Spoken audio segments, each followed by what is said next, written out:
ambiental no es nada más algo que involucra una disminución de los servicios ambientales. Por ejemplo, la relación que se daba antes por el trabajo se rompe, y muchas de las personas que en un momento dado podríamos decir, bueno, pues ya muchos ya no hacen el mismo ejercicio, porque están las carreteras, porque está la luz, quién sabe qué, pero mucha gente se tiene que emplear como jornaleros agrícolas a fuerzas, y lo estamos viendo sobre todo no nada más en jóvenes, en personas ya de mediana edad y casi ancianos. Entonces esto implica también una circunstancia que pues no necesariamente está ligada con lo ambiental. Ahora, cuando nosotros hablamos de estas cabezas de cuenca, no nada más tenemos que pensar en las culturas deltaicas, sino que todo lo que implica el estar inmerso dentro de ese sistema, porque el río no nada más tiene un punto de atención que serían los deltas. El problema viene desde arriba. Entonces, si por ejemplo la vegetación primaria está afectada gravemente río arriba, las condiciones van a ser también de otra forma. Entonces no es nada más lo que está ocurriendo en el delta como lo que involucraría directamente a los grupos que están en ese espacio, que podría ser pues sobre todo, como ya lo dijeron, Cucapás, Yaquis y Mayos. Y esto pues creo que también tiene un impacto en distintos espacios de lo que es simplemente la escurrentía de un río. Ahora, por otro lado, también me llamaba la atención, bueno, antes y después, y no es nada más una cuestión, yo creo que a mejor ambiente, más salud, a modo de vida, a mayor modo de vida tradicional, mayor salud. Porque, por ejemplo, bueno, y con la Supo, ¿qué pasó? Yo me pregunto, cuando antes había una canasta básica, por muy jodida que fuera, podía haber pasta, a lo mejor, no sé, lo que sea, pero no es lo mismo un producto que de alguna forma tiene un precio de garantía, a que cuando ya se quitan todas estos beneficios. Entonces sí hay un impacto en la estructura, sí hay una forma de ver más allá de estas incidencias ambientales y genéticas que son importantes. Pero también, por ejemplo, la población no indígena, en muchos sentidos está también hecha a un ambiente y a una respuesta al mismo. Por ejemplo, entre los mayos de Sinaloa, yo no sé distinguir bien a bien cuando hablamos de una agricultura tradicional indígena, cuando estamos viendo que, por ejemplo, también los mestizos hacen lo mismo. La diferencia sería aquí, por ejemplo, la lectura del mundo que pueden tener, la cosmovisión. Y, por ejemplo, yo no sé si en un momento dado lo hayan considerado, pero, por ejemplo, yaquis y mayos tienen el concepto de Huyania. Entonces, Huyania es muy importante, y yo no sé si en algún otro estudio o no lo han considerado. Entonces creo que sí, también es muy importante. Ahora, la relación que puede haber entre estos espacios habitados y el entorno, pues también ha cambiado. O sea, ya no podemos hablar que haya la misma relación, por ejemplo, con la migración. A partir de la creación de presas, por ejemplo, en el norte de Sinaloa, con la presa entonces que se llamaba Huites, hubo un desplazamiento, y mucha gente no está viviendo precisamente en lugares donde la relación ambiente tenga un peso, ¿no? Entonces ya muchos están insertos en un contexto urbano, urbanizado, y pues también la calidad del modo de vida, pues creo que también va teniendo ciertos contrapesos, porque pues hay comunidades donde uno podría pensar que están relativamente aisladas, pero tienen agua, que ya sé que no es tampoco un servicio muchas veces continuo y de buena calidad. Y por ejemplo lo que decía Diana en el Cúpare, yo la primera vez que fui al Cúpare y vi así el cuentagoteo de las llaves, bueno, ok, pero yo me refería no al lugar, sino al hecho del abasto tan miserable de agua. Entonces era terrible. Y yo dije, yo abro aquí la llave y el flujo cae. Entonces, creo que ese tipo de cuestiones también se tiene que considerar, y de alguna forma también la noción misma de la enfermedad. O sea, una acción preventiva creo que tiene que irse también a todos estos aspectos, que por ejemplo en el caso de los yaquis, Erika Merino me platicaba que hay personas que ni siquiera ya en la etapa de una diabetes avanzada permiten a la intervención de, por ejemplo, una cirugía drástica, que es como la amputación. Dicen, no, yo no puedo permitir que me corten la pata, yo me voy a ir enterita, no puedo dejar un pie aquí, no puedo dejar un dedo, y no lo permiten las personas y se mueren en ese sentido. Entonces yo creo que sí habría que ver más este tipo de finezas. Y también algo que yo estaba esperando, que igual fui al baño, no sé si lo hayan comentado ustedes, pero en algún lugar leía que una epidemiología o es social o no es posible. Entonces, solamente cuando nosotros pensamos que este tipo de factores están engarzados a esto, una epidemiología que tiene presente estos factores, pero que no se plantea como social, y ahora en estos tiempos ya nos habla de una epidemiología que estaría pues rebasada, ¿no? ¿Faltan dos intervenciones? ¿Vamos o quieren que hagamos un entonces hagamos ahorita en las intervenciones, que estaría después Claudia? Bueno, con respuesta Yo.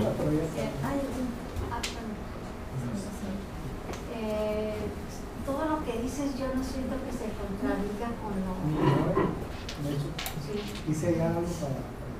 Sí, todo porque es muy difícil hacer los cortes de exposición, muy difícil.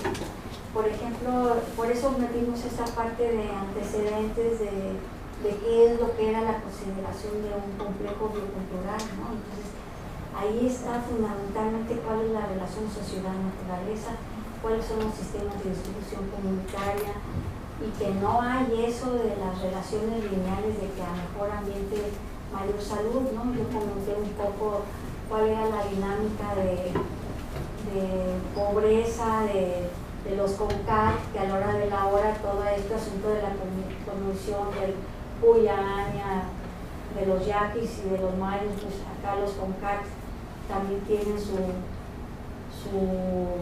términos para hablar de Taeo, para hablar de Ifamorti. Entonces, pero cuando entra la dinámica de la pobreza, todo eso lo frena, ¿no? Y empiezan a tener otros. Es muy complejo lo que tratamos de decir, ¿no? Por ejemplo, todo esto de la tortuga marina, por eso ponemos esto como antecedente, porque es el caso que tenemos más estudiado.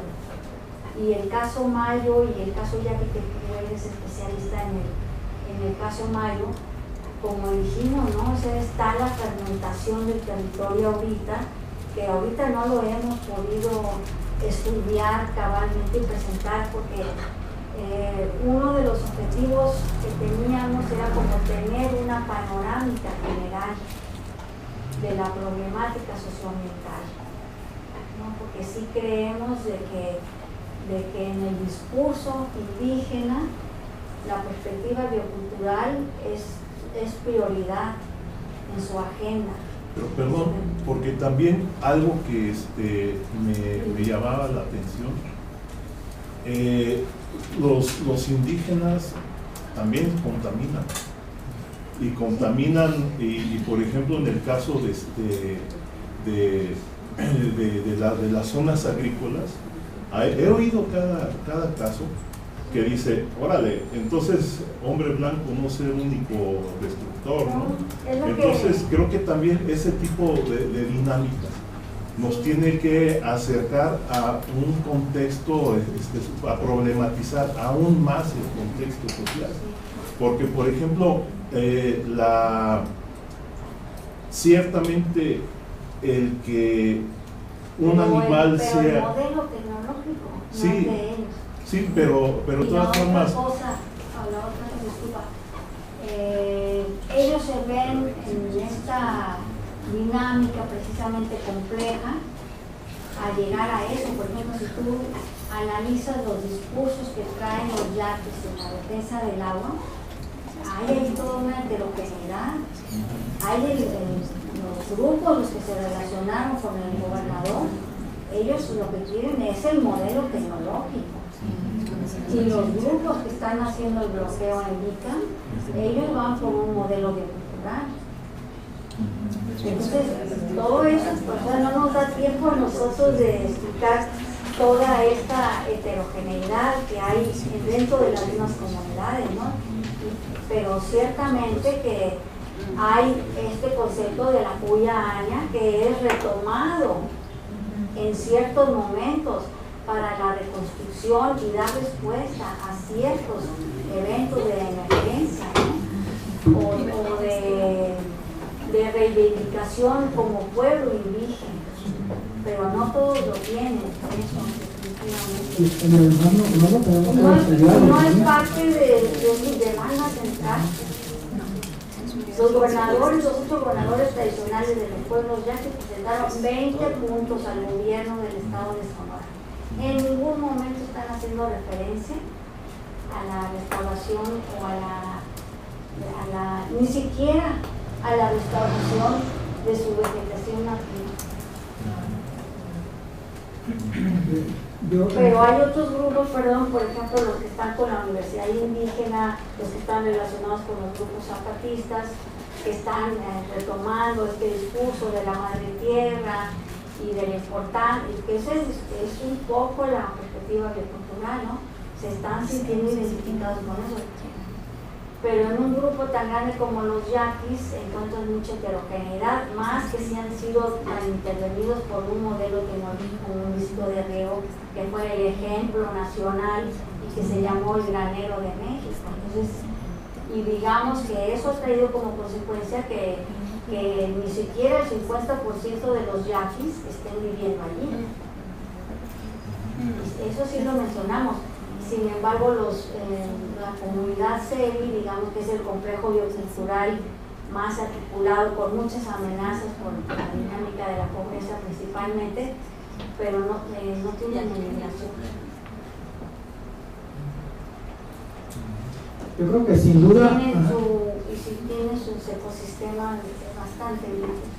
Sin duda hace mucho, falta mucho que trabajar, ¿no? Y es lo que presentamos aquí es parte de lo que estamos trabajando, y creo que hay que trabajar también no nada más en el ambiente de la montaña, pero también en el ambiente rural, con indígenas, no indígenas, y hay bastante, ¿no? Y mucha tarea para todos, ¿no? En relación a lo que hablaban de la epidemiología es muy amplia. De hecho, hay especialistas en epidemiología social. Así, es facilito. En el caso mío, yo no soy epidemiólogo social, yo soy más cuantitativo, aunque con todos estos acercamientos tiendo a acercarme a eso y a entenderlo. Yo fui muy claro al principio, ¿no? Es un ejercicio y estoy abierto a la retroalimentación, pero no hay solo la tecnología social. Nuestro sistema de salud, de hecho, es muy fuerte en la parte de tecnología, en contar las enfermedades y un poco menos en las causas, ¿no? Pero no es tecnología social, ¿no? Le hace falta aplicar con más tecnología social, hace falta tener más epidemiólogos sociales también, ¿no? De hecho, epidemiólogos casi no hay, aunque en la Secretaría de Salud se digan epidemiólogos mucho cuando nos transformamos en epidemiología, ¿no?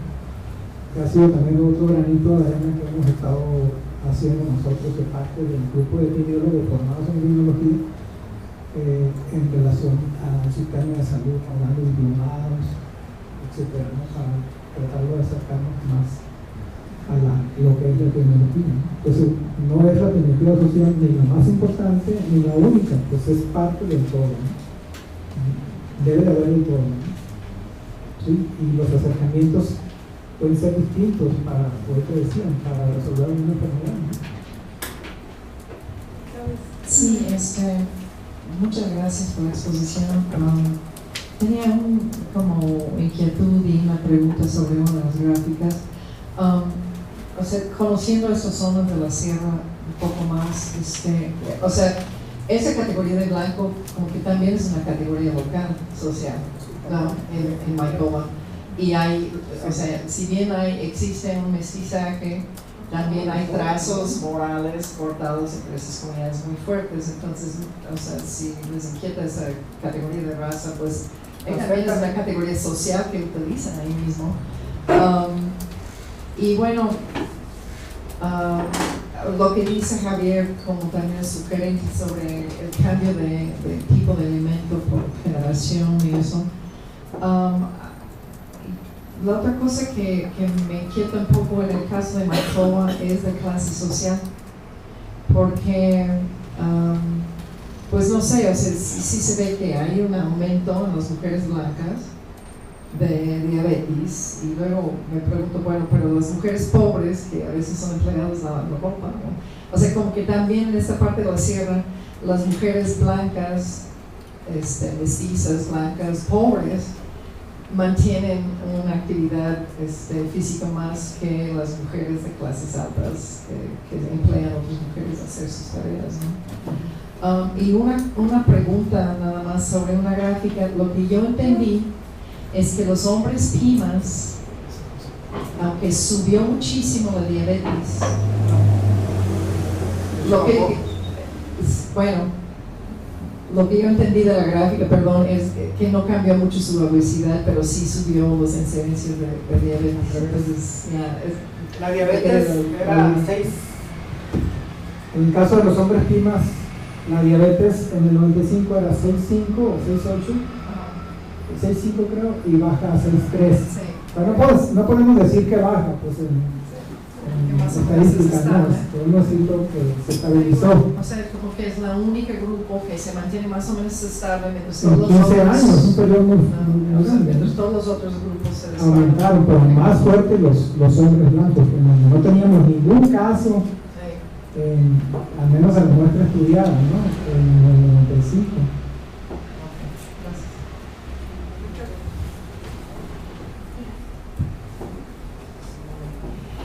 Dos preguntas.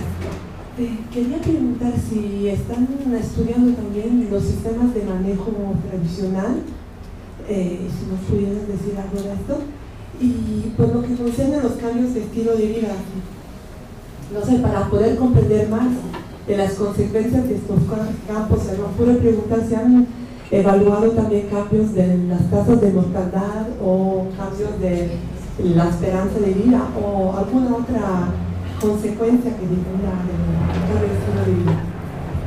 Yo una pregunta, bueno, no sé. En la cuestión de los problemas, obviamente no estamos hablando de percepción de pobreza, porque la pobreza no es una percepción, es una realidad lacerante. Pero me llama la atención que cuando se declara por parte de las personas, dicen por falta de empleo. ¿Qué tanto es un reflejo de una política pública que está orientada a fuentes de empleo y a un asistencialismo y no a recuperar la capacidad de producción? Lo comento esto porque en algún momento una persona allá en el lago nos decía: nosotros no queremos empleo, queremos que se valore nuestro trabajo, que son dos consideraciones totalmente distintas. Pero hasta qué tanto el problema de empleo ya está introyectado como una causal de la pobreza, que eso hace que la producción por sí misma llega a desvalorizarse, pensando en que justamente estos sistemas tradicionales, bioculturales o como le vayamos a llamar, tienen que ver con una diversidad de producción, ¿no? En términos locales. Pero el punto es si lo que sale ahí como falta de empleo es porque así fue declarado, o porque son categorías que están. Sí. Bueno, los sistemas de manejo tradicional, lo que más yo no he estudiado los otros pueblos originarios más que los Concat, y del otro me he enterado así por lecturas y por lo poco que fuimos haciendo esta cartografía preliminar para un monitoreo ambiental, ¿no? Y de los sistemas de manejo tradicional, bueno, pues el libro de los Concat ahí habla muchísimo porque es también muy complejo, o sea,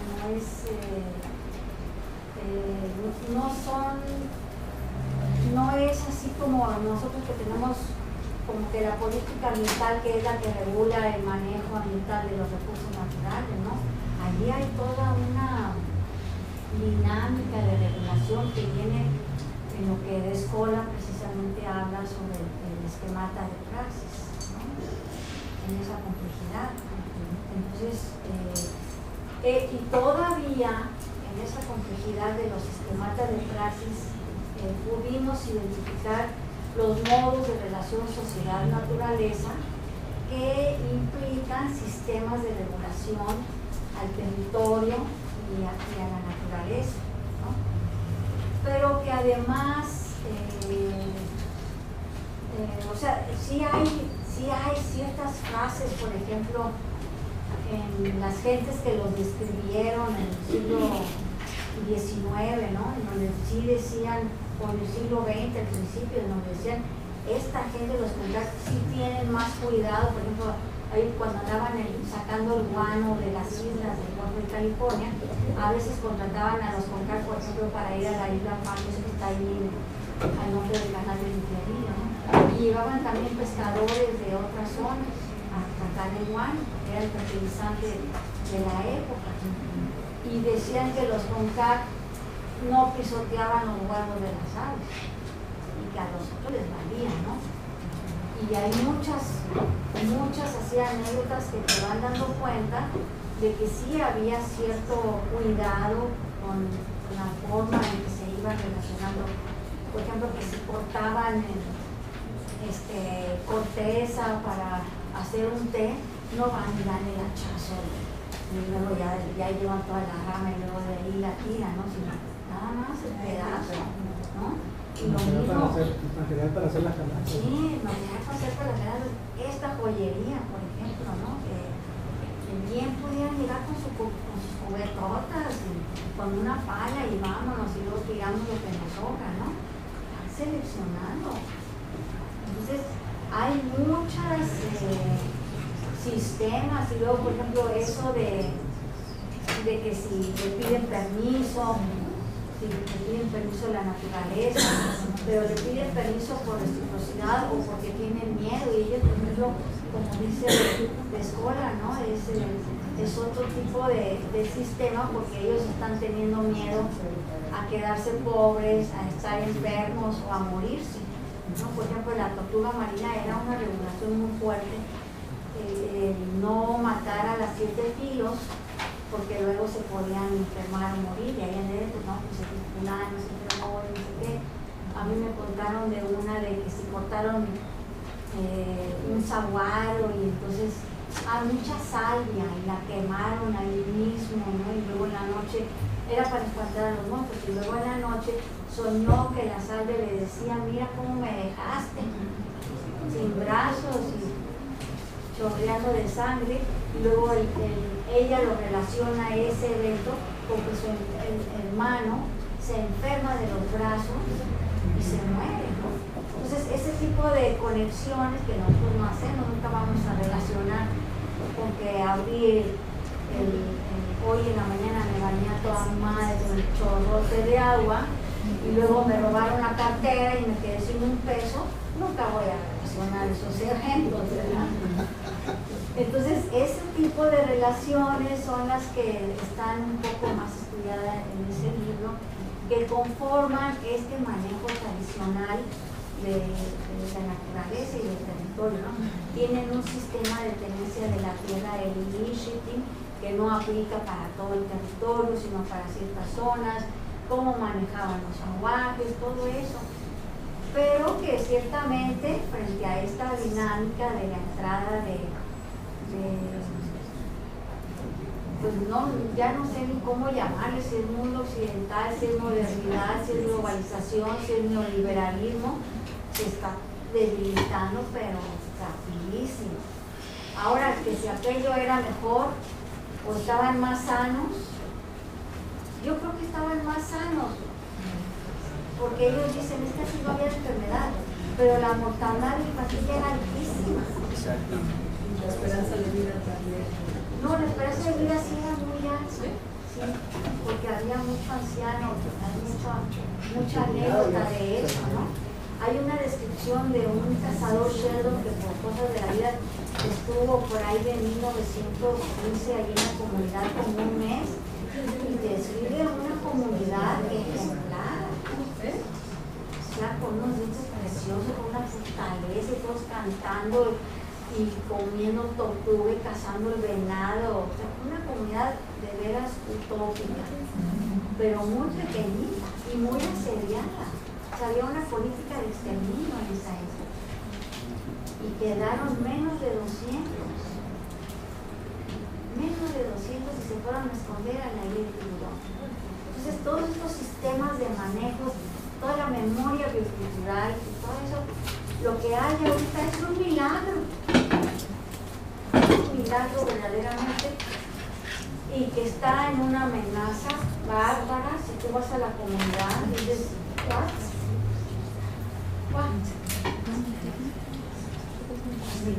En relación con la pregunta de mortalidad,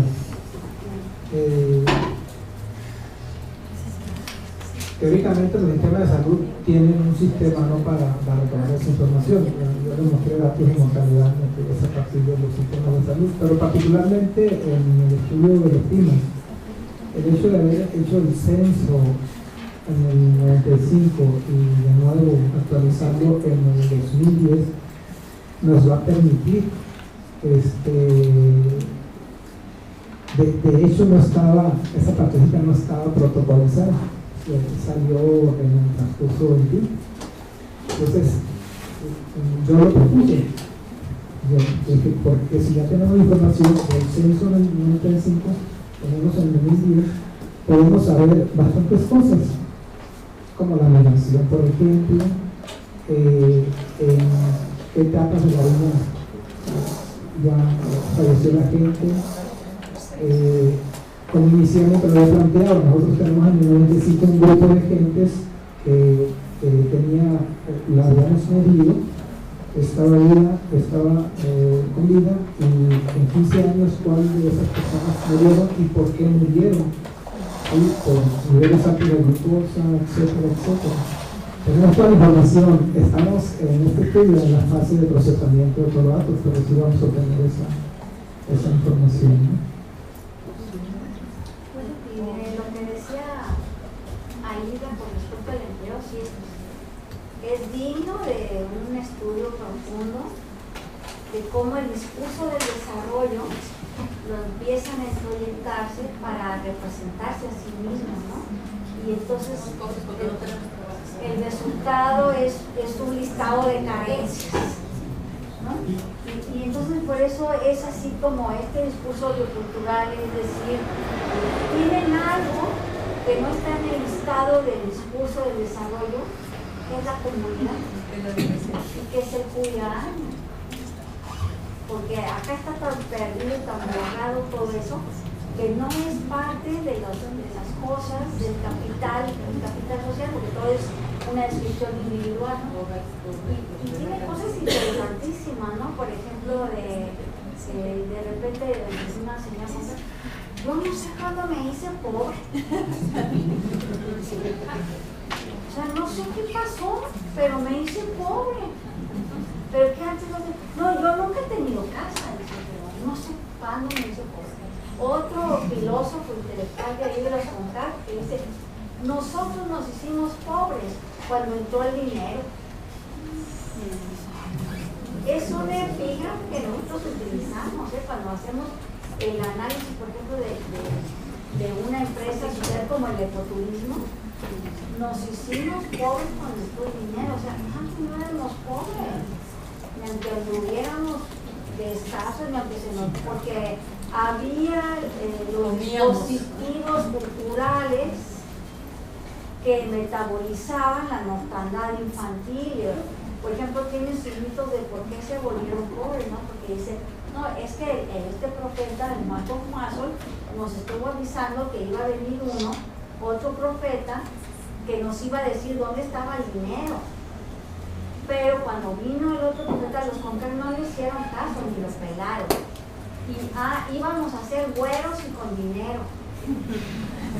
Y los que sí le hicieron caso fueron los gringos. Por eso los gringos son güeros y tienen lana. Y nosotros somos negros y somos pobres. Entonces hasta mitos hay ya para la explicación de sus condiciones de pobreza. Entonces realmente la pobreza no es un asunto cuantitativo, es un asunto relacional nuevamente, ¿no? Que claro, llega a umbrales en donde sí es cuantitativo porque no hay que comer, punto, ¿no? Como lo que habla el compañero de la comunidad mayo, la gente de Cacabachi, de la comunidad Cacabachi, digo, es que hay gente que no come y aquí estamos en un distrito de riego y no comen, o a veces no tienen agua para tomar y la tienen que ir a comprar porque está contaminada. Sí. Yo no sé si... Oye, yo creo que ya. Pero súper breve, sí. Nada más quería preguntar si en el caso de los Concar, ¿hay algún movimiento como de estos que están pululando por el país, movimientos de defensa que finalmente hablar del territorio se traduce a todo y a veces recae en la alimentación, ¿no? Si esa reapropiación del territorio conlleva también esa valoración de la alimentación y de cuestionarse qué es lo que se está consumiendo, ¿no? No sé si ustedes más bien tú vienes. Sí, nosotros como grupo de investigación sí estamos ahora en esa fase de trabajar con esta perspectiva biocultural, como les decía, porque está en la agenda internacional de los pueblos originarios, principalmente. Pero sí, ellos mismos lo dicen, por ejemplo, una llave que es bastante crítica de su mismo gobierno y que está en esta onda de la biocultural. Es que si ustedes nos vienen a decir que comamos quelites, porque eso era la comida tradicional, para nosotros eso es comida de pobre. Ella misma, que habla de la Cuyana y está haciendo la universidad indígena alrededor de la cultura tradicional, todo esto, ella misma dice, yo no voy a comer comida de pobre. ¿Sí? Entonces, nosotros sí, ha sido unos dilemas tremendos, tremendos, porque ya ahorita nosotros en esto de regresar y de impulsar, digamos, las empresas sociales bioculturales para la restauración de los complejos bioculturales, porque son asuntos de la seguridad nacional, son de la salud pública, ¿no? Y nos llegamos a las comunidades, por ejemplo, los maestros indígenas están sumamente aculturalizados en esto de lo que se tienen que formar para desarrollar las capacidades, las habilidades para poder absorberse en estos paquetes tecnológicos de los distritos de riego. En eso está. Entonces no van a estar perdiendo tiempo en recuperar la vegetación nativa para recuperar la alimentación tradicional, ¿no? Entonces, tiene muchas heterogeneidades y muchos dilemas en muchos ángulos. La última estrategia que nosotros planteamos fue enfocarnos a la defensa del territorio, en especial el agua, pero con actores estratégicos de las comunidades. Porque además nosotros ahorita tenemos un problema de seguridad para ir a trabajar en las comunidades, ¿no? Entonces, ¿para qué voy a ir a la comunidad yaqui cuando precisamente está ahorita la consulta por lo del acueducto Independencia, cuando los meros capos yaquis están sobre el paquete tecnológico? O sea, me llegan los narcos, me llegan los capos yaquis, nos llegan los capos de la Conagua. Ya estamos hablando de que yo no traigo partida de navaja. Es lo único que traigo es la guajita. Bueno, pues muchísimas gracias, muchas gracias, Diana.